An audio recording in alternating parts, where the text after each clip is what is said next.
Doctor Chinnamail Anji Reddy గారు ఉమ్మడి కరీంనగర్, ఆదిలాబాద్, మెదక్, నిజామాబాద్ పట్టభద్రుల బీజేపీ ఎమ్మెల్సీ అభ్యర్థిగా మీ మద్దతు కోరుతున్నారు.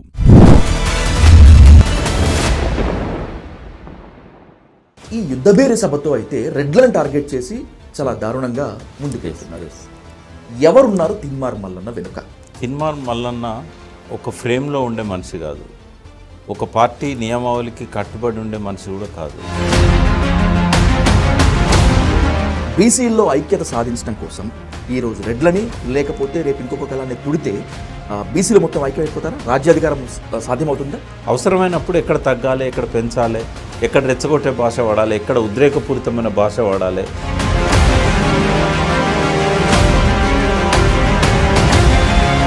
రేవంత్ రెడ్డి సక్సీడ్ అయ్యారు కాబట్టి, కేసీఆర్ ఆల్రెడీ ఒక హిస్టరీ క్రియేట్ చేశారు కాబట్టి మల్లన్నకు కూడా అలా అవ్వటం సాధ్యమయ్యే పనేనా? రేవంత్ రెడ్డి సక్సెస్కి రేవంత్ రెడ్డి కారణం కాదు, రేవంత్ రెడ్డి వాడిన భాష కారణం కాదు, రేవంత్ రెడ్డి స్ట్రాటజీ కారణం కాదు, కాంగ్రెస్ పార్టీ స్ట్రాటజీ అసలే కారణం కాదు, రేవంత్ రెడ్డి పంచిన డబ్బులు కారణం కాదు.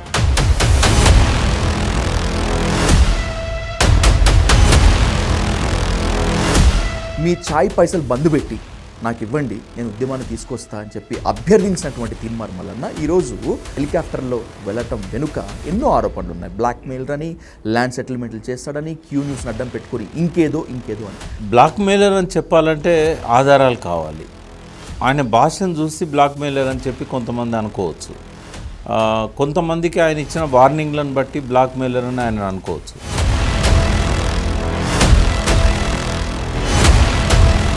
ఇప్పుడు సడన్గా తిన్మార్ మల్లన్నక పరుష పదజాలమో లేకపోతే ఇంత ర్యాపిడ్గా వెళ్ళేటువంటి పొలిటికల్ ఎంట్రీ వెనుక టీఆర్ఎస్ చేసినటువంటి అవమానాలు, కేసీఆర్ చేసినటువంటి అనుమానాలు, టీఆర్ఎస్ సర్కార్ మోపించినటువంటి అక్రమ కేసులే ఈ స్థాయికి రావడం గల కారణం అనేటువంటి ఒక వాదన ఉంది సార్.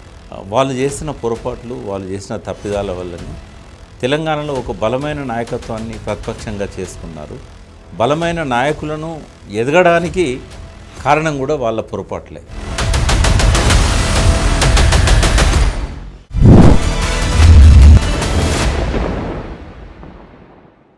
తెలుసు కదా నేను కొడితే ఎలా ఉంటుందో, ఎప్పుడు వస్తానో కరెక్ట్గా చెప్పను, కానీ వచ్చేటప్పుడు మాత్రం ఓ రేంజ్లో ఎంట్రీ ఇస్తాను.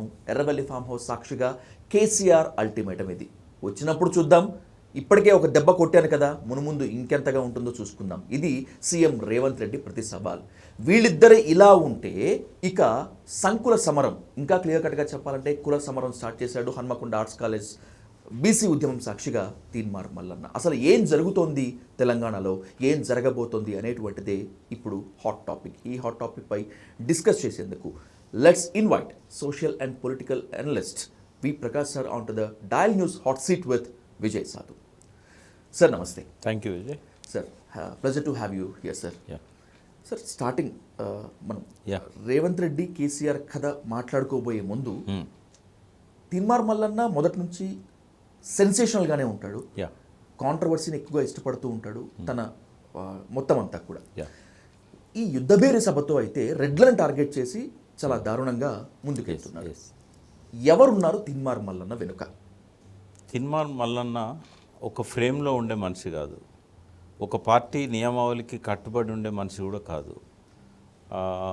లాస్ట్ 10 yearsలో ఎవరైతే దూకుడుగా ప్రజల మధ్యకి వెళ్ళారో వాళ్ళు హిట్ అయ్యారు, వాళ్ళు సక్సెస్ అయ్యారు. ఫర్ ఎగ్జాంపుల్ రేవంత్ రెడ్డి, తర్వాత బండి సంజయ్. కేసీఆర్ను ఎవరు ఏమీ అనలేని కాలంలో రేవంత్ రెడ్డి నోరు తెచ్చాడు. సో ప్రశ్నించే గొంతు అని చెప్పగానే ప్రజలు ఆయనను ఎన్నుకున్నారు. అంతకుముందు ఎమ్మెల్యే ఓడిపోయిన వ్యక్తి కాంగ్రెస్లో ఎంపీ కావడానికి ప్రశ్నించే గొంతు అనే నినాదం ఒకటి. అంటే ప్రజలు ప్రశ్నించడాన్ని వెల్కమ్ చేస్తున్నారు, ప్రజలు సెన్సేషన్ను వెల్కమ్ చేస్తున్నారు, హీరోయిజాన్ని వెల్కమ్ చేస్తున్నారు. ఆ ప్రజలే తిన్మార్ మల్లన్న నమ్ముకున్న ప్రజలు. ఒక సెక్షన్ ఎప్పుడు కూడా ఇటువంటి వాళ్లకు బాగా ఎంకరేజ్ చేసే విధంగా చప్పట్లు కొడతారు, ఈలలు వేస్తారు, ఆ మీడియాను బాగా చూస్తారు. సో ఈ ఇద్దరే ఆదర్శం ఆయనకు. రెండవది రేవంత్ రెడ్డికి, తిన్మార్ మల్లన్న కూడా వాళ్ళకు రోల్ మోడల్ కేసీఆరే. కేసీఆర్ ఉద్యమ కాలంలో వాడిన భాష కావచ్చు, ఆయన వేడి పుట్టించడానికి ఆయన చేసిన ఉద్రేకపూరిత ప్రసంగాలు కావచ్చు, వీటితో పాటుగా భాష, ఆయన వాడిన భాష కావచ్చు, దాన్ని కొద్దిగా వల్గరైజ్ చేశారు వీళ్ళు. ఆయన ఎన్నడూ ఈ కుక్కల కొడుకులు, గాడిద కొడుకులు ఇట్లాంటివి ఎప్పుడు కూడా ఆయన వాడలేదు. ఈ భాష నేను మళ్ళీ రిపీట్ చేయడం నాకు ఇష్టం లేదు, కానీ ఆయన ఏ భాష మాట్లాడినా అనేది ప్రజలకు తెలియాలి కదా. సో ఇది ఖచ్చితంగా అభ్యంతరకరమైన భాష. ఒక బీసీ నాయకుడిగా మల్లన్న ఎమర్జ్ కావడానికి ఇట్లాంటి పదాల సహాయం తీసుకోవడం అవసరం లేదు. రేవంత్ రెడ్డి గారే శాసనసభలో బయట ఇటువంటి అభ్యంతరకరమైన భాష మాట్లాడినందుకు మనం క్రిటిసైజ్ చేశాం. కాబట్టి అది రేవంత్ రెడ్డి మాట్లాడినా, మల్లన్న మాట్లాడినా, ఎవరు మాట్లాడినా అది అభ్యంతరకరమే. కాబట్టి అటువంటి భాష మాట్లాడితే సంస్కారహీనులు అంటారు. బీసీలు సంస్కారవంతులు. కాబట్టి ఆ భాష ఆ దొరలకే వదిలేద్దాం. మనం ఏదైతే దొరలను క్రిటిసైజ్ చేస్తామో అది వాళ్ళ భాష. అది ఆ వల్గర్ లాంగ్వేజ్ అనేది వాళ్ళ భాష. ఒకవేళ దళిత వాడలలో వినిపించే వల్గారిటీలో ఒక వినసొంపైన భాష ఉంటుంది. అది తిట్టినట్టు ఉండదు, బూతులా ఉండదు అది. కాబట్టి ఈ బూతులో కూడా తేడాలు ఉంటాయి. కాబట్టి మనం ఆ బూతు, దొరల బూతు, అది వాళ్ళకు వదిలేద్దాం. మళ్ళీ నాకు మీ ద్వారా నేను చెప్పేది ఏంటంటే, మీరు పరుషంగా మాట్లాడండి, క్రిటిసైజ్ చేయండి, హీట్ పుట్టించే పదజాలం వాడండి, కానీ అన్పార్లమెంటరీ లేదా అబ్యూజివ్ లాంగ్వేజ్ మాత్రం వాడద్దు. సార్, ఈ అన్పార్లమెంటరీ అబ్యూజివ్ లాంగ్వేజ్ కూడా ఒక కులాన్ని టార్గెట్ చేస్తూ, ముఖ్యంగా రెడ్డి సామాజిక వర్గాన్ని టార్గెట్ చేస్తున్నది. బీసీల్లో ఐక్యత సాధించడం కోసం ఈరోజు రెడ్లని, లేకపోతే రేపు ఇంకొక కులాన్ని తుడితే బీసీలు మొత్తం ఐక్యం అయిపోతారా? రాజ్యాధికారం సాధ్యమవుతుందా? ఐక్యం చేయడానికి ఒక ఉదాహరణ చెప్తానండి. కేసీఆర్ గారు ఒకసారి ఆయన చండీ యాగం చేస్తారు కదా, చండీ యాగమా ఇంకోట గుర్తులేదు, బట్ నన్ను, నా వైఫ్ను కూడా ఇన్వైట్ చేశారు. ఆ జితేందర్ రెడ్డి ఫామ్ హౌస్లో మామిడి తోటలో చేశారు ఆయన, ఇక్కడ అజీజ్ నగర్లో. చేసినప్పుడు నేను మా మిస్సెస్ కూడా వెళ్ళాం. లాస్ట్ డే వెళ్ళాం మేము. మాతో పాటు దేశపతి శ్రీనివాస్, మిగతా మిత్రులు కూడా వచ్చారు. వచ్చిన తర్వాత నేను, మా మిస్సెస్ ఆయన బట్టలు మార్చుకోవడానికి ఒక గెస్ట్ హౌస్లోకి వచ్చారు. సరే మేము కూడా ఆయనతో పాటే వచ్చి అక్కడ కూర్చున్నాం. బట్టలు మార్చుకొని వచ్చిన తర్వాత ఆయన అన్నాడు, ప్రకాష్ ఇవాళ నేను ఒక తమాషా చేస్తాను అన్నాడు. అంటే ఏంటి సార్, క్లూ ఇవ్వండి అన్న. మీడియా వాళ్ళు అంతా వచ్చారు అంటే అందరు వచ్చారు అన్న. లాస్ట్ డే కదా, మీడియా వాళ్ళు వచ్చారు, ఇన్వైట్ చేశారు. అయితే కావాలని పిలిచాను నేను ఎక్కువ చెప్పాను, కానీ ఒక్కటి చెప్పగలుగుతా. తెలంగాణలో అన్ని వర్గాల వాళ్ళు, అంటే దాదాపుగా జేఏసీ మూమెంట్ పీక్ స్టేజ్లో ఉన్న టైం అది. Okay sir. అంటే చిత్తు కాగితాలు ఏరుకునే వాడి నుంచి కాటి కాపరి దాకా ఈ ఉద్యమంలోకి వచ్చారు. రాంది ఎవరు అని అంటే ఒక బ్రాహ్మలు, పురోహితులు, పండితులు, వాళ్ళు రాలే అప్పటిదాకా. చూడు, ఇప్పుడు నేను చేసే ట్రిక్ వల్ల ఇవాళ సాయంత్రమే వస్తారు వాళ్ళు ఉద్యమంలోకి అన్నాడు. అని ఏం చేశాడు, ఇంకా నేను వివరాలు చెప్పాను, అక్కడే చెప్తాను, నువ్వు నాతో పాటు రమ్మని తీసుకెళ్ళి కూర్చోబెట్టుకున్నాడు. క్వశ్చన్ అడిగారు, సరే ఎట్లా అనిపించింది ఈ యాగం మీరు చేశారు కదా, మీరు సాటిస్ఫై అయ్యారా, పండితులు మీకు బాగా సహకరించారని క్వశ్చన్ వచ్చింది. వచ్చినప్పుడు మా తెలంగాణ పండితులు, అయ్యవాళ్ళు వీళ్ళు ఆడంబరాలకు పోరు, వీళ్ళు నిష్ఠతో చేస్తారు అన్నాడు. అని కోస్తా వాళ్ళలాగా అన్నాడు. కోస్తా వాళ్ళలాగా ఆడంబరాలకు పోరు, వీళ్ళు చాలా నిష్ఠతో చేస్తారు అని చెప్పాడు. అలానే బూత్ ఏం లేదుగా, వాళ్ళు తిట్టినట్టు కూడా ఏం లేదు కదా. అవును. ఆ చిన్న పదజాలంతోనే ఇంకా కేసీఆర్ మేమంతా అక్కడే ఉన్నాం ఇంకా ఒక 1 hour 2 hours. ఈ లోపల ఆంధ్రలో బ్రాహ్మణులంతా కలిసి ఆయన దిష్టి బొమ్మలు దహనం చేయడము, స్లోగన్స్ చేయడము, కేసీఆర్ డౌన్ డౌన్ అని స్క్రోలింగ్ స్టార్ట్ అయిపోయినాయి. గుంటూరు, కృష్ణా జిల్లాల్లో బ్రాహ్మణ సంఘాలన్నీ నాకు అగెనిస్ట్ స్టేట్మెంట్స్ ఇచ్చాయి. సాయంత్రం లోపల తెలంగాణ బ్రాహ్మణులంతా మీటింగ్ పెట్టుకొని కేసీఆర్ను వాళ్ళు ఇట్లా దిష్టి బొమ్మలు తలగబెడతారా, ఆయన ఏం ఏర్పాట్లు చేయలే. బ్రాహ్మణం పిలిచి మీరు దిష్టి బొమ్మ తలగబెట్టినందుకు నిరసన చెప్పండి అని చెప్పలే, ఏం చెప్పలే. తెల్లవారు నుంచి సంఘాలు ఉద్యమంలోకి వచ్చాయి, అర్చకులు అందరూ కూడా. అందుకే ఆ రోజే ఆయన వాగ్దానం చేశాడు, తెలంగాణ వస్తే మీకు అన్ని రకాలుగా నేను బ్రాహ్మణ పరిషత్ పెడతాను అని అప్పుడే హామీ ఇచ్చి. అంటే ఒక యూనిటీ తీసుకురావడానికి వల్గారిటీ అక్కర్లేదు, వాళ్ళని హిట్ చేయగలిగే కొన్ని కామెంట్స్ చేస్తే చాలు. కాబట్టి మల్లన్నకు కూడా చెప్పేది ఏంటంటే, కేసీఆర్ ఎంతో కొంత రోల్ మోడల్ మల్లన్నకు కూడా. ఉద్యమ కాలం నుంచి ఆయన వ్యవహార శైలిని ఒక మీడియా పర్సన్గా చాలా క్లోజ్గా అబ్జర్వ్ చేశాడు. వాస్తవంగా రేవంత్ రెడ్డిని అయితే ఆయన జుట్ల నుంచి పుట్టిండు అని అంటారు తెలంగాణ భాషలో. కేసీఆర్ జుట్లకి వెళ్ళి పుట్టిండ్రా రేవంత్ రెడ్డి అంటారు. అంటే వీళ్ళిద్దరి మీద కూడా కేసీఆర్ ప్రభావం ఉంది. కానీ వల్గారిటీ అనేది కేసీఆర్లో లేదు. కేసీఆర్ పరుష పదాలు వాడేది. కానీ ఈ వల్గర్ లాంగ్వేజ్ ఎన్నడూ వాడలేదు. ఎందుకంటే ఎంఏ తెలుగు ఆయన, ఒక రచయిత, ఒక కవి. ఆయన చెప్పినట్టు పుస్తకాలు చదవకపోయినా తెలంగాణలో ఉన్న రాజకీయ నాయకులు అందరికంటే ఎక్కువ రీడర్ ఆయన. నేను ప్రత్యక్ష సాక్షి. Exactly sir. ఆయన ఇంట్లో కూడా అంత పెద్ద లైబ్రరీ ఉండేది. ఆయన ఎటువంటి వాళ్ళతోనైనా సమానంగా డిస్కస్ చేయగలిగాడు అంటేనే ఆయనకున్న మేధో సంపత్తి. కాబట్టి భాష తెలియక కాదు ఆయన. అవసరమైనప్పుడు ఎక్కడ తగ్గాలి, ఎక్కడ పెంచాలి, ఎక్కడ రెచ్చగొట్టే భాష వాడాలి, ఎక్కడ ఉద్రేకపూరితమైన భాష వాడాలి, ఉద్యమ ఆటుపోట్లను బట్టి ఆయన దాన్ని డిజైన్ చేశాడు. ఇక్కడేం జరిగింది, ఒక సెన్సేషన్ క్రియేట్ చేయాలంటే సోషల్ మీడియా ఇవన్నీ వచ్చాయి కాబట్టి ఈ బూతు అనేది వీళ్ళు ఎంచుకుంటున్నారు. మల్లన్న మాట్లాడిన భాష అభ్యంతరకరం కాబట్టి ఇంకోసారి అది రిపీట్ చేయొద్దు. అట్లాగే ఒక పర్టికులర్ సామాజిక వర్గాన్ని రెచ్చగొట్టడానికి అట్లా వాడడం అనేది బీసీలను పోలరైజ్ చేయడానికి తీసుకుంటున్న ఎత్తుగడగా నేనైతే దాన్ని అప్రిషియేట్ చేయను. దానికి చాలా పద్ధతులు ఉన్నాయి. బీసీలను యునైట్ చేయడానికి ఈ భాష సహాయం తీసుకోవాల్సిన అవసరం లేదు. Sir that's my question too. ఇప్పుడు ఇమిటేషన్ ఆఫ్ కేసీఆర్ అనుకున్నా లేకపోతే by following the flow of KCR ఏదనుకున్నా కూడా రేవంత్ రెడ్డి సక్సీడ్ అయ్యారు. తను ఇప్పుడు Telangana chief minister. Revanth Reddy succeed అయ్యారు కాబట్టి, కేసీఆర్ ఆల్రెడీ ఒక హిస్టరీ క్రియేట్ చేశారు కాబట్టి మల్లన్నకు కూడా అలా అవ్వటం సాధ్యమయ్యే పనేనా? ఇక్కడ నేను ఒక డీటెయిల్డ్ కామెంట్ చేయదలుచుకున్నా. రేవంత్ రెడ్డి సక్సెస్కి రేవంత్ రెడ్డి కారణం కాదు, రేవంత్ రెడ్డి వాడిన భాష కారణం కాదు, రేవంత్ రెడ్డి స్ట్రాటజీ కారణం కాదు, కాంగ్రెస్ పార్టీ స్ట్రాటజీ అసలే కారణం కాదు, రేవంత్ రెడ్డి పంచిన డబ్బులు కారణం కాదు. ఇది ఒక ఐదో పాయింట్ 6వ పాయింట్ అవుతుంది రేవంత్ రెడ్డి యొక్క ప్రతిభ అనేది. కేవలం ఆయన డబ్బులు మొబిలైజేషన్లో మాత్రమే ఆయన సక్సెస్ అయ్యాడు తప్ప ముఖ్యమంత్రి కావడానికి ఆయన కారణం కాదు. నంబర్ 1 కారణం నరేంద్ర మోడీ. ఎందుకంటే యాంటీ ఇన్కంబెన్సీ చీలకుండా తనను తను తగ్గించుకున్నాడు. బండి సంజయ్ వెనక్కి లాగి పోలరైజ్ కాకుండా చూశాడు. యాంటీ ఇన్కంబెన్సీ అంతా డివైడ్ కాకుండా చూశాడు. అది ఒక మాస్టర్ ప్లాన్, అది మైండ్ గేమ్. సో అది చేయగలిగాడు సక్సెస్ఫుల్గా. మొదటి కారణం ఆయన అవుతాడు.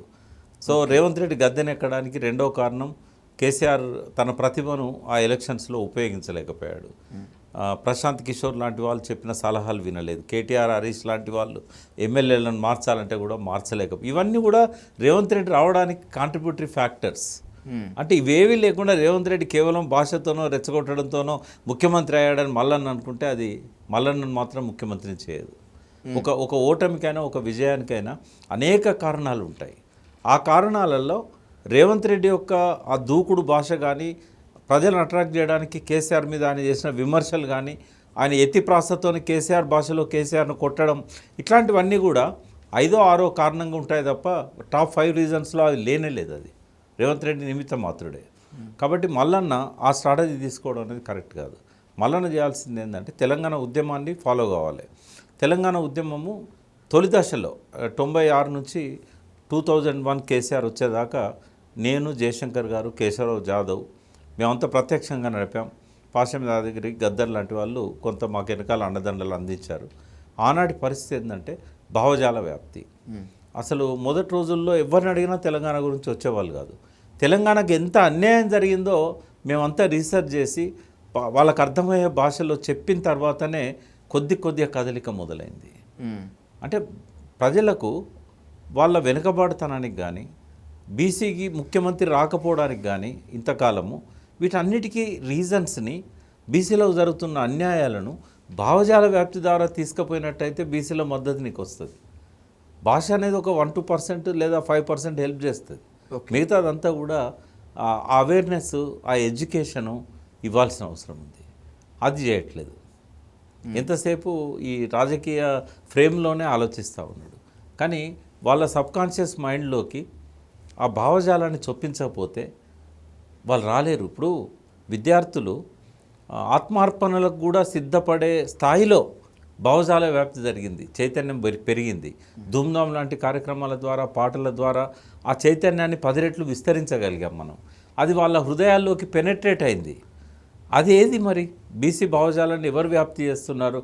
నాకు ఈ మధ్యకాలంలో కనబడ్డది ఏంటంటే except Chiranjeevi, no one is doing that. మిగతా వాళ్ళంతా రాజకీయ ఉపన్యాసాలు చేస్తున్నారు, సెన్సేషన్ క్రియేట్ చేస్తున్నారు, ఒకరినొకరు తిట్టుకుంటున్నారు. అది కాదు కదా కావాల్సింది. మొట్టమొదటి స్టెప్ ఏదైతున్నదో భావజాల వ్యాప్తి. అది ఒక గట్టి పునాదిని రేపు బీసీ ముఖ్యమంత్రి కావడానికి కానీ, బీసీల ఐక్యతకు కానీ ఏర్పాటు చేస్తుంది.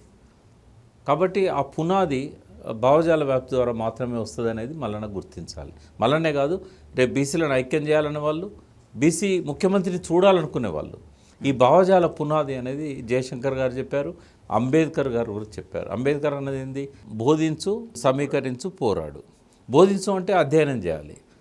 బీసీలకు జరిగిన అన్యాయాల మీద అధ్యయనమే మొదలు కాలేదు, ఇంకా సరిపోని అధ్యయనం జరుగుతలేదు. అధ్యయనం చేయాలి, దాన్ని బోధించాలి. చిరంజీవి గారు మాత్రం కొంత చిరంజీవులు చేస్తున్నాడు ఆ పని. అదే లైన్లో ఇంకా 100 మంది చిరంజీవులు రావాల్సిందే. రెండవది సమీకరించు. బీసీ కులాలు మొత్తం విచ్ఛిన్నమైపోయినాయి. ఏ కులానికి ఆ కులం 10 రెట్లు చీలింది, 10 గ్రూపులు అయినాయి. ముందు కులంలో ఐక్యత రావాలి. తర్వాత సమాంతరంగానైనా వాళ్ళు కలిసి పనిచేయాలి ఒక ఇష్యూ మీద. ఇప్పుడు మున్నూరు కాపులను మేము ఐక్యం చేయగలిగాం. గంగుల కమలాకర్ గారు, నేను, ఉద్దిరాజు రవిచంద్ర, విఠల్, రౌత్ కనకయ్య గారు, ఇట్లా కొంతమంది, చంద్రయ్య గారు, బాలకిషన్ గారు, ఇట్లా కొంతమందిని కలిసి మేము విఠల్ మన టీఎస్పీఎస్సి మేమంతా ఒక అపెక్స్ కమిటీకి ఏర్పడి, మీరు ఒకరికొకరు క్లాష్ కావద్దు, కలిసి వస్తే ఒక సంఘంలో కలిసి రండి అంటే 2 సంఘాలు ఒకటైనాయి. 3వ సంఘం మేము సమాంతరంగా మీతో పాటు పనిచేస్తాము, బట్ మనం కలిసి పనిచేద్దాం ఇష్యూస్ మీద అన్నారు. మున్నూరు కాపులలో ఐక్యత తేవడంలో మేము సక్సెస్ అయినాం. కానీ మిగతా కులాలలో ఇప్పటికే ఐక్యత కోసం ప్రయత్నిస్తున్న వాళ్ళు లేరు. ఎప్పుడు భావజాల వ్యాప్తి జరిగితే వాళ్ళ లోపల ఐక్యం కావాలనే ఒక మనస్తత్వం డెవలప్ అవుతుంది. అధ్యయనము భావజాల వ్యాప్తి లేకపోవటమే వీటి మధ్య అనేకత కారణం. నంబర్ 1. ఓకే, అంటే ఎవరిష్టం వచ్చినట్టు వాళ్ళు వీళ్ళను క్యాచ్ చేస్తున్నారు, వాళ్ళకు ఏజెంట్స్గా పనిచేస్తున్నారు, వాళ్ళ చెప్పు చేతల్లోకి వెళ్ళిపోతున్నారు, పార్టీల పేరు మీద చీలిపోతున్నారు, భావజాలం పేరు మీద చీలిపోతున్నారు. సో సామాజిక చైతన్యం అనేది పెరగడంలో భాగంగా కుల చైతన్యం కూడా పెంచాల్సిన అవసరం ఉన్నది. కులాలు ఉండాలని నేను కోరుకోవట్లేదు, కులాంతర సమాజాన్ని ఇష్టపడేవాడిని. మా అమ్మాయికి నేను ఇంటర్ కాస్ట్ మ్యారేజ్ చేశాను, నేను కూడా అదే చేసుకోవాలనుకున్నా కానీ నాకు సాధ్యం కాలే. కానీ కులాలు పోవాలంటే కులాలు అభివృద్ధి చెందాలి, అవి అభివృద్ధి చెందకుండా కులాలు పోవు. బట్ ఈ కులాలు ఇవాళ ఎవరి కుల చైతన్యాన్ని తీసుకొచ్చి ఇవాళ పాలనలో ఒక వర్గాన్ని డామినేట్ చేయించగలిగారంటే రేవంత్ రెడ్డి. అంతకుముందు ఆంధ్రలో ఉండేది, తెలంగాణలో లేదు. అసలు విద్యార్థి సంఘాలు కానీ కుల సంఘాలు కానీ ఎక్కడో గ్రామాలలో కుల పెద్దలకు పరిమితం అయిపోయేటి తప్ప ఎక్కడ లేవు. బట్ ఎప్పుడైతే రేవంత్ రెడ్డి గారు పిసిసి ప్రెసిడెంట్ అయ్యాడో ఒక సామాజిక వర్గాన్ని బాగా ఎంకరేజ్ చేయడం, అన్ని పార్టీలలో ఉన్న ఆ సామాజిక వర్గం వాళ్ళతో సమావేశాలు పెట్టడం, ఇవన్నీ చూసినప్పుడు ఏమైందంటే మనం ఎందుకు ఐక్యం కాకూడదు. నేను ఒక 3 సంవత్సరాల క్రితం వరకు కూడా కులాన్ని పట్టించుకోలేదు. నేను ఏ కులమో ఎవరు తెలియదు. ఇప్పటికీ నన్ను వెల్మా అంటారు. నన్ను కేసీఆర్తో ఉన్నాను కాబట్టి నేను వెల్మా అనుకుంటారు చాలామంది. అప్పుడప్పుడు బీసీ వేదికల మీద కనబడితే ఆశ్చర్యంగా చూస్తారు. కాబట్టి ఇవాళ ఒక వర్గాన్ని ఎంకరేజ్ చేసి అధికారంలోకి రావడం వల్ల మిగతా కులాలలో మనం ఎందుకు అధికారంలో రాకూడదు, మనం ఎందుకు ఐక్యం కాకూడదు అనే ఒక చిన్న స్పార్క్ అనేది ఒకటి స్టార్ట్ అయింది. అది మల్లన్న ఉపయోగించుకోవాలి. ఆ రకంగా కులాలను ఐక్యం చేస్తూ, కులాలను ఐక్యం చేయడం అనంటే ఇంకో కులాన్ని వ్యతిరేకించడం కాదు, ఇంకో కులాన్ని దూషించడం కాదు. అన్ని కులాలను కలుపుకొని పోవాలి. రేపు నువ్వు పార్టీ పెడతావు, రెడ్లో టికెట్లు ఇవ్వకూడదా? ఇవ్వాలి కదా, అనివార్యంగా ఇవ్వాలి కదా. వాళ్ళ పర్సంటేజ్ ప్రకారం అని ఇవ్వాలి కదా. మరి నాకు రెడ్లో ఓట్లు వద్దు అని ఎట్లా అంటావు? అటువంటి బూతులు మాట్లాడడం ఎంత అభ్యంతరకరమో, నాకు రెడ్ల ఓట్లు వద్దు అనడం అని కూడా కరెక్ట్ కాదు. ఎందుకంటే రెడ్లలో కూడా పేదలు ఉన్నారు, రెడ్లలో బలహీనలు ఉన్నారు. వాళ్ళు నీకే సపోర్ట్ చేస్తారు. వాళ్ళకి ఏ ప్రయోజనం ఇవ్వని రెడ్డి పాలనను కూడా వాళ్ళు సపోర్ట్ చేయరు. రెడ్లంతా రెడ్డి బ్రాండ్ మీద ఓట్లు వేయరు కదా. అన్ని పార్టీలలో రెడ్లు ఉన్నారు కదా. ఒక రెడ్డికి వ్యతిరేకంగా టీఆర్ఎస్ ఇంకో రెడ్డిని పెడితే టీఆర్ఎస్ రెడ్డిని ఓడించారు కదా గ్రామాలలో. కాబట్టి రెడ్ల ఓట్లు మాకు వద్దు అనేది కరెక్ట్ కాదు. ఈ అన్ని పార్టీలలో ఉన్న రెడ్లతో పాటుగా ఈ రెడ్లను వ్యతిరేకించే రెడ్లు చాలామంది బయట ఉన్నారు. ఇంకోటి, రాజకీయాలలో ఏ పార్టీలో ఉన్న వాళ్ళనైనా మనం సంఖ్యాపరంగా చూస్తే 20%, 80% రాజకీయాలకు సంబంధం లేని ప్రజలు ఉంటారు. అన్ని కులాలు ఉంటాయి అందులో. నువ్వు వాళ్ళని ఆకర్షించు, నీ విధానాల గురించి చెప్పు. నువ్వు రేపు బీసీ పాలన వస్తే ఏం జరుగుతుందో భావజాల వ్యాప్తి చేయి, వాళ్ళ హృదయాల్లోకి చొచ్చుకుపో. ఒక డెఫినేషను రాజకీయ నాయకులు మర్చిపోతూ ఉన్నారు. అన్ని పార్టీల రాజకీయ నాయకులు ఇంక్లూడింగ్ కేసీఆర్. లీడర్ అని అంటే he has to lead the people, not led by the people. ఒకవేళ ప్రజలు అనుకుంటున్న ప్రకారం మీరు పోదలుచుకుంటే మీరు పిరికి వాళ్ళు. మీరు ప్రజలను తమ దారికి తెచ్చుకోవడంలో విఫలమైనారని చెప్పి ఆ సంకేతం. ప్రజలు ఎన్నోసార్లు తప్పుడు ఆలోచనలలో ఉంటారు కావచ్చు. వాళ్ళు చెప్పిన దానికల్లా మీరు తలలోపి వాళ్ళు చెప్పిన ప్రకారమే మీరు పోవాలనుకుంటే you are not a leader. You are led by the particular people. కాబట్టి ప్రజల బాటలో మీరు కాదు పోవాల్సింది. ఎంత కఠినంగా ఉన్నా మీ బాటలోకి ప్రజలను తెచ్చుకోగలగాలి. That is leadership. అంతే కదా? అంతే సార్, ఎగ్జాక్ట్లీ. అది లీడర్షిప్. తెలంగాణ సాయుధ పోరాట కాలంలో బాగా విపరీతమైన దాడులు జరుగుతున్నప్పుడు ఒక కుటుంబంలో 5 పిల్లల్ని చంపేశారు. ఓ లంబాడి తల్లికి 6 కొడుకులు ఉంటే 5 చంపేశారు. చంపేసిన తర్వాత ఎవరు కూడా వాళ్ళను ఓదార్చడానికి కానీ ఆ ఊర్లో పోవడానికి కూడా లీడర్స్ భయపడ్డారు, కమ్యూనిస్ట్ పార్టీ లీడర్స్. ఎందుకంటే ఇంత హింస జరిగిన తర్వాత ప్రజలకు ఏ ముఖం చూపెడదాం? వాళ్ళు ఏమనుకుంటారు, మిమ్మల్ని నమ్మి మీ బాట పడితే మా వాళ్ళందరినీ చంపేశారు కదా అని చెప్పి వాళ్ళను ఎవరు కూడా నాయకులు ముందుకు పోనప్పుడు ఆ పార్టీ సెక్రటరీ దేవులపల్లి వెంకటేశ్వరరావు గారు ఆ ఊరికి పోయి ఒక గద్దె మీద కూర్చున్నాడు ఒక ఇంటి ముందు. అందరు వచ్చి తిట్టుడు, శాపనార్థాలు పెట్టుడు, దుమ్ము తీసుకొచ్చి ముఖం మీద పోశారు. ఆయన ఏం చెల్లించలేదు, తెలుసు ఆయనకి ఇట్లా జరుగుద్దని.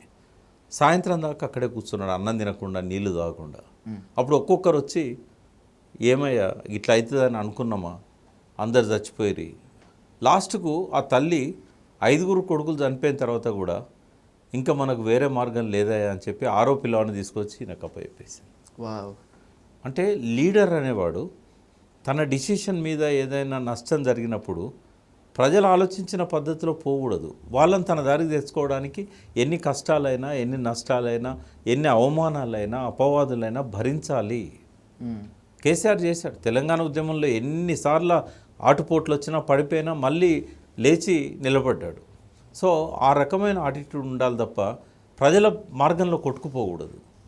కాబట్టి లీడర్గా ఎదగాలనుకున్నప్పుడు ఇవన్నీ, ఈ లక్షణాలన్నీ సంతరించుకుంటేనే మల్లన్న కానీ ఇంకొకరు కానీ తిరుగులేని నాయకుడు కాగలుగుతాడు. సార్, ఒకనాడు మీ ఛాయ్ పైసలు బంద్ పెట్టి నాకు ఇవ్వండి, నేను ఉద్యమాన్ని తీసుకొస్తా అని చెప్పి అభ్యర్థించినటువంటి తీన్మార్ మల్లన్న ఈరోజు వరంగల్లో జరిగినటువంటి బీసీ యుద్ధ పేరుకి మంది మార్బలంతో హెలికాప్టర్లో వెళ్ళటం వెనుక ఎన్నో ఆరోపణలు ఉన్నాయి. బ్లాక్మెయిల్ అని, ల్యాండ్ సెటిల్మెంట్లు చేస్తాడని, క్యూ న్యూస్ని అడ్డం పెట్టుకొని ఇంకేదో అని. సార్, మీరు ఎందరో నాయకుల్ని చాలా దగ్గరగా చూశారు. తీన్మార్ మల్లన్న గురించి ఏం చెప్తారు? He's a blackmailer or a fair politician? Blackmailer అని చెప్పాలంటే ఆధారాలు కావాలి.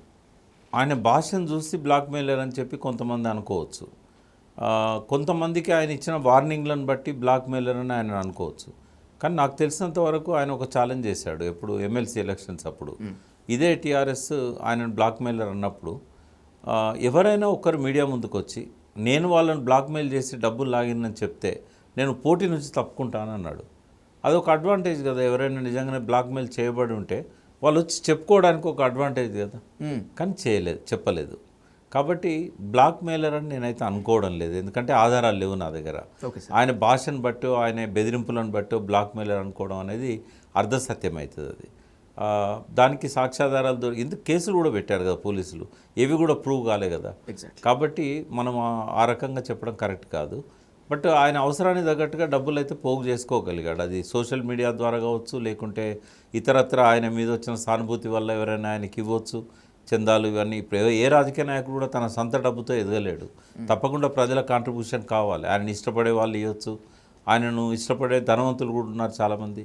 కాబట్టి అట్లా ఆ కమ్యూనిటీస్లో, పర్టికులర్గా బీసీ కమ్యూనిటీస్లో, కాబట్టి అట్లేమన్నా ఆయన సమకూర్చుకోవచ్చు. ఎవరైనా ఆయనకి హెలికాప్టర్ హైర్ చేసి ఇవ్వచ్చు కూడా. కాబట్టి మనం అంటే కేసీఆర్ గారు తెలంగాణ ఉద్యమం మొదలుపెట్టినప్పుడు కూడా డబ్బులు లేవు. ఆయన ఒక ప్లాట్ ఉంటే 96 lakhs వచ్చాయి అది అమ్మితే. ఆ డబ్బులతోనే ఆయన 2001 మే 4వ తేదీన కొండలక్ష్మణ్ బాపూజీ జలదృశ్యంలో అన్ని జిల్లాల నుంచి సుమారు 100 కాన్స్టిట్యున్సీల నుంచి జనాలను పిలిపించి వాళ్ళకు బస్తా సంచులలో కరపత్రాలు, క్యాసెట్లు ఇవన్నీ ఇచ్చి జెండా ఒక 15 రోజుల ప్రోగ్రాం ఇచ్చి సింహగర్జన కరీంనగర్ సభకు జన సమీకరణ చేయమని ఇచ్చాడు. ఆ డబ్బులు లేకుండే ఆయన అమ్మి పెట్టాడు. అవన్నీ కూడా క్యాసెట్లకు, కరపత్రాలకు, జెండాలకు, ఆ మీటింగ్ ఎక్స్పెన్సెస్, సింహగర్జన ఎక్స్పెన్సెస్ 96 లక్షల రూపాయలు ఆయన ప్లాట్ అమ్మితే వచ్చింది పెట్టాడు. తర్వాత కాలంలో ఆయన జీరో ఆర్థికంగా. ఆయన కారు కూడా ఈఎంఐ కట్టకపోతే ఆ బండిని తీసుకొని పోయారు ఫైనాన్స్ వాళ్ళు. అయినా కూడా ఆయన సానుభూతిని ఉపయోగించుకొని ఉద్యమాన్ని ఎదిగించాడు ఆయన. మల్లన్న కూడా అటువంటి అవకాశం ఉంది. తెలంగాణ అంటే ఇష్టపడ్డ వాళ్ళు, కేసీఆర్ అంటే ఇష్టపడ్డ వాళ్ళు, మా ఉద్యమం పట్ల ప్రేమ ఉన్న వాళ్ళు మాకు ఇచ్చారు ఆ రోజు. మల్లన్నకు బీసీ అనేది ఒక పెద్ద ఫ్యాక్టర్. బీసీలలో ప్రతి కులంలో కూడా బాగా డబ్బున్న వాళ్ళు ఉన్నారు, వెనకట్లాగా లేదు కదా. తర్వాత సిటీ చుట్టుపక్కల నియో రిచ్ బాగా వచ్చారు రియల్ ఎస్టేట్ వల్ల, వాళ్ళల్లో కూడా డబ్బులున్న బీసీలు చాలామంది ఉన్నారు.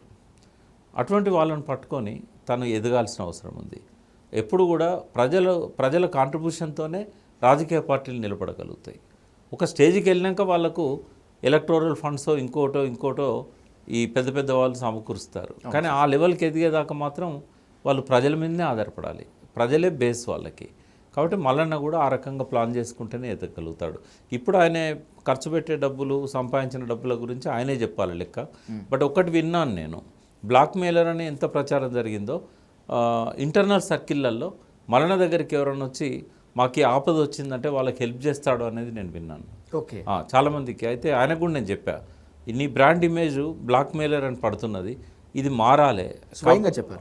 ఇది కొంచెం ఏంటంటే మీ బ్రాండ్ని మీరు ప్రమోట్ చేసుకోవాలి. ఇట్లాంటి మీరు హెల్ప్ చేసిన ఇవన్నీ ఉంటాయి కదా, అవన్నిటిని కూడా మీరు చెప్పకపోయినా మీ పక్కన వాళ్ళు, సహాయం తీసుకున్న వాళ్ళు మీ గురించి చెప్పాలి. అవి రికార్డ్ చేసి మీరు టెలికాస్ట్ చేయాలి. ఇప్పుడు సహాయం తీసుకున్న వాళ్ళకి చెప్తారు కదా. నాకు కూడా కేసీఆర్ సహాయం చేసినప్పుడు నేను చెప్పుకున్నాను సోషల్ మీడియాలో, మా అమ్మాయి పెళ్ళికి ఆయన సహాయం చేశాడు అని చెప్పాను. అంటే ఇట్లా వాళ్ళతో చెప్పిస్తే ఏమైందంటే ఆ మల్లన్న యొక్క క్యారెక్టర్ అనేది బ్యాలెన్స్ అవుతుంది. కాబట్టి అది లీడర్ కదా అవసరం, ఆ ఎక్స్పోజర్ రావాలి. యా, ఇప్పుడు సడన్గా తీన్మార్ మల్లన్న పరుష పదజాలమో లేకపోతే ఇంత ర్యాపిడ్గా వెళ్ళేటువంటి పొలిటికల్ ఎంట్రీ వెనుక టీఆర్ఎస్ చేసినటువంటి అవమానాలు, కేసీఆర్ చేసినటువంటి అనుమానాలు, టీఆర్ఎస్ సర్కార్ మోపించినటువంటి అక్రమ కేసులే ఈ స్థాయికి రావడం గల కారణం అనేటువంటి ఒక వాదన ఉంది సార్. Is that right? ఇవాళ తిరుగులేని స్థానంలో ఉండాల్సిన కేసీఆర్, టీఆర్ఎస్ వాళ్ళు చేసిన పొరపాట్లు, వాళ్ళు చేసిన తప్పిదాల వల్లనే తెలంగాణలో ఒక బలమైన నాయకత్వాన్ని ప్రతిపక్షంగా చేసుకున్నారు. బలమైన నాయకులను ఎదగడానికి కారణం కూడా వాళ్ళ పొరపాట్లే. మల్లన్నని హీరో చేసింది వాళ్ళే, రేవంత్ రెడ్డిని హీరో చేసింది వాళ్ళే. మల్లన్న మీద భౌతిక దాడులు చేయకపోతే ఎందుకు హీరో అయ్యేవాడు? మల్లన్న తీసుకుపోయి జైల్లో పెట్టకపోతే ఎందుకు హీరో అయ్యేవాడు? ఒక మామూలు యాంకర్ని జైల్లో పెడితే ఆయన పెద్ద ఛానల్ అధినేత అండి సోషల్ మీడియాలో. ఎగ్జాక్ట్లీ సార్, అవును. అంటే ఇవన్నీ పొరపాట్లు, వాటి నుంచి గుణపాఠాలు కూడా తీసుకున్నట్టు మనకు కనబడదు. మన తొలి వెలుగు రఘు గురించే కదా మనం మాట్లాడుకునేది. అయితే అవసరం లేదు కదా. ఆయన ఒక స్కామ్ని ఎక్స్పోజ్ చేశాడు, అది ఒక ఎమ్మెల్యేకి సంబంధించిన స్కాము. ఆ స్కామ్ అనేది ఎమ్మెల్యే చేసిన పొరపాట్ల గురించి ప్రతి ఒక్కరికి తెలుసు. ఆయన ఏం తప్పు చేశాడని చెప్పి జైల్లో పెట్టాలి ఆయనని. జైల్లో పెట్టడం వల్ల ఒక కసి పెరుగుతుంది, ఒక ఆవేశం పెరుగుతుంది. చూడండి, ఫైర్ అనేది అవతలవాడు అంటిస్తేనే కదా. అంతే సార్. మీకు ఒక ఎగ్జాంపుల్ చెప్తా, ఇది అందరికీ తెలవాలి. ప్లీజ్ సార్, తప్పకుండా.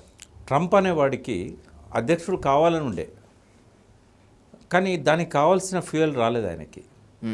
అయితే ఒకసారి ఒబామా తన వైట్ హౌస్కి లిమిటెడ్ సంఖ్యలో ఒక 200 మందిని ఇన్వైట్ చేశాడు. వాళ్ళంతా కూడా ఎలైట్ పీపుల్ ఇన్ అమెరికా. అందులో బై డిఫాల్ట్ ట్రంప్ వచ్చాడు. ట్రంప్ను చూడగానే ఒబామా పరోక్షంగా, పేరు పెట్టకుండా, ఒక పెద్ద మనిషి అమెరికా అధ్యక్షుడు కావాలనుకుంటుండు, ఆయన పెద్ద రియాల్టరు, రేపు ఆయన కనుక అధ్యక్షుడు అయినట్టయితే ఆయన ఆ వైట్ హౌస్ కూడా పెద్ద పెద్ద అక్షరాలతో తన పేరు పెట్టుకుంటాడు అని అన్నాడు. అంటే అమెరికాలో ఎక్కడ పోయినా కూడా మనకు ట్రంప్ కట్టిన బిల్డింగ్స్ మీద ఒక 2-3 కిలోమీటర్ల దూరం నుంచి ట్రంప్ అనే అక్షరాలు కనబడతాయి. Exactly sir. అయితే అది చెప్తూనే అనేక పరుష పదాలతోనే ఆయన అవమానపరిచాడు. నేను అది లైవ్ చూశాను. నేను ఒబామా స్పీచ్ వస్తుందనగానే లైవ్ చూశాను. ఓకే. ఆ ముఖాన్ని ఛానల్స్ ఏం చేశారంటే ట్రంప్ దిక్కు చూపెట్టారు. ట్రంప్ ముఖంలో కలర్ చేంజ్ అవ్వడం స్పష్టంగా చూసాం. ఓకే.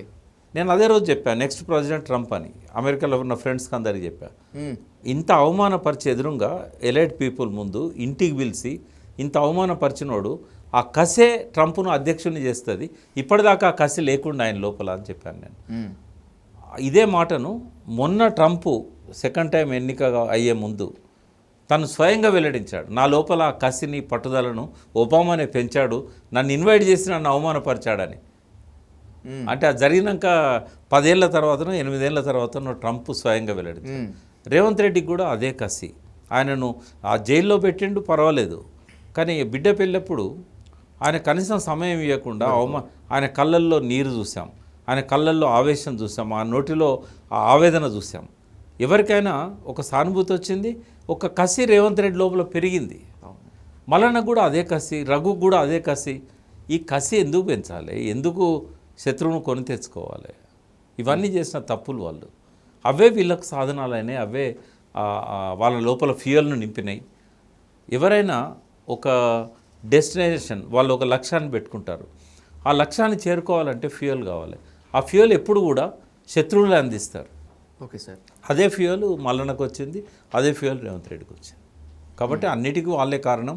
సో అవన్నీ కూడా వీళ్ళను ఒక బలమైన నాయకులుగా, ఒక పరుషమైన పదజాలం వాడే ఒక కసిని మనసులో నింపుకున్న వ్యక్తులుగా తయారు చేశాయి.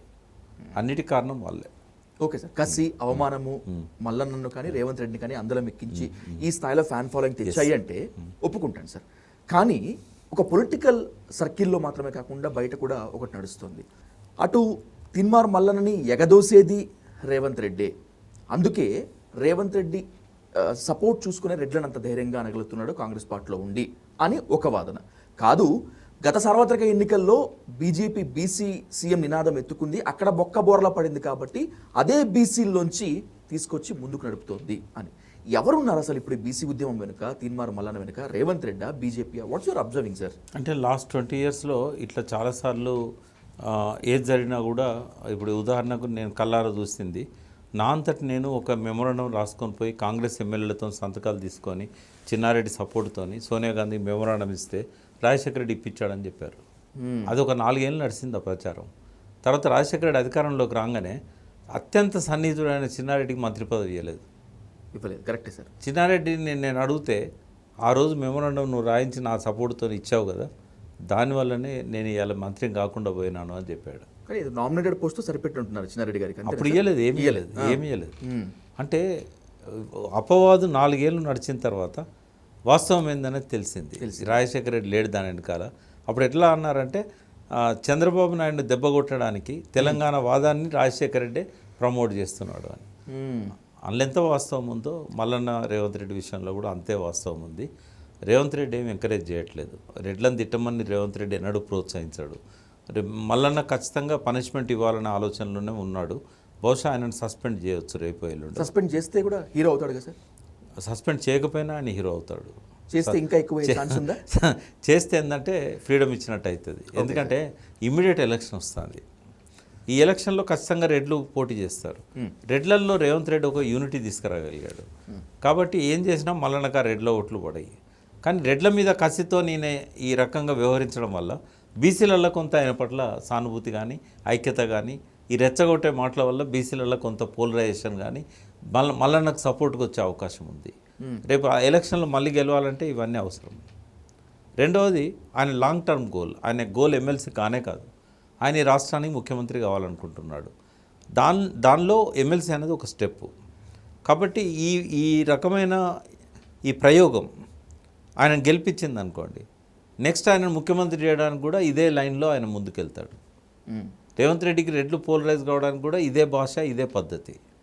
కాబట్టి ఖచ్చితంగా తెలంగాణ వాళ్ళని ఐక్యం చేయడానికి కేసీఆర్ ఏ విధానం అవలంబించిండో ఇవాళ ఈ రెండు కూడా దానికి సిమిలర్గానే ఉంటాయి కొంచెం. కాకపోతే ఆయన పరుష పదాలు వాడినా కూడా దుర్భాష వాడలే. వీళ్ళు అది కూడా ఉపయోగించుకుంటున్నారు. బట్ తన లైన్లో తను పర్ఫెక్ట్గా ముందుకు పోతున్నాడని నేను అనుకుంటా. మల్లన్న అది మంచి లైనా కాదా అని నేను జడ్జిమెంట్ ఇవ్వలేను. కానీ తన ఏదైతే ఆయన వేసుకున్న రోడ్ మ్యాప్ ఉందో సీఎం సీట్కి, ఆ లైన్లో ఇవాళ రేవంత్ రెడ్డిని ఢీకొనే వ్యక్తి మల్లన్నే అనేది ఒకటి ఎస్టాబ్లిష్ చేయగలుగుతున్నాడు.